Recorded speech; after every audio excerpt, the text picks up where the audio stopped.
The Minifooger series of pedals is a bit of a sore spot for me.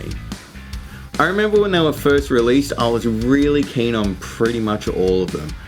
However, I wasn't really collecting pedals back then, so in my mind I couldn't justify owning 2 chorus pedals or anything like that, so I kind of kept an eye on them but didn't really buy any of them. However, Moog discontinued all the Minifoogers. So that means these days they're really expensive and really hard to find. Do I regret not buying them when they first came out? Yes. Yes, I do. So, the Minifooger Flanger.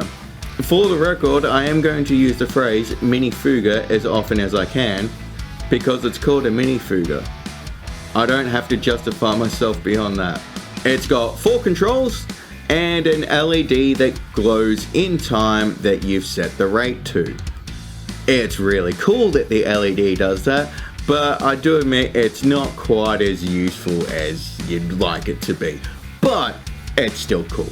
The pedal itself is super solid, the enclosure's really strong, and it's kind of got that Moog aesthetic going with it, which I think it's timeless. Moog stuff just looks cool.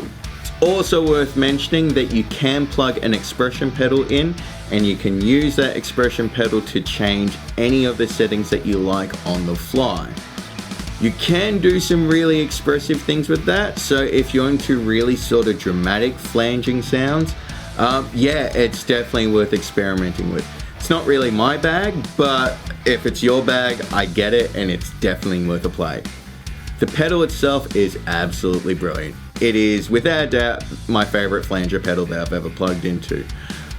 That's actually more of a statement than I think most people would realize because I actually generally don't like flanger that much. However, even though I don't like flanger, I love this pedal. It's worth noting that this pedal sounds absolutely killer on bass guitar as well. I used to use a Boss BF2 on my bass to make flanger noises because that's what Adam Jones used on 46 and 2.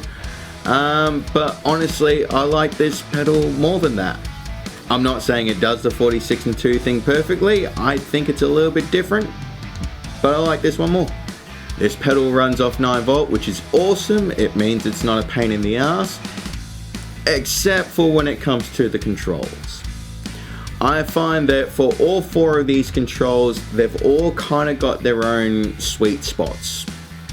And anything outside those sweet spots kind of sounds like a hot mess. I would like to claim that with the massive sweeps available on all the controls, that there's a lot of versatility with this pedal. However, for me, it was kind of a matter of finding a sweet spot on each control and sort of going with it. I could only find a few settings that worked for me. That being said, those settings all sounded great.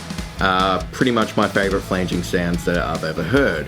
So it might not be as versatile as it would suggest, but when you find a sound that works, it's gonna work. It's gonna sound great.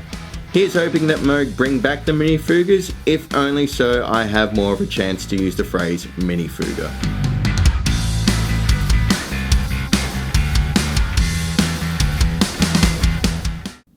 Minifooger.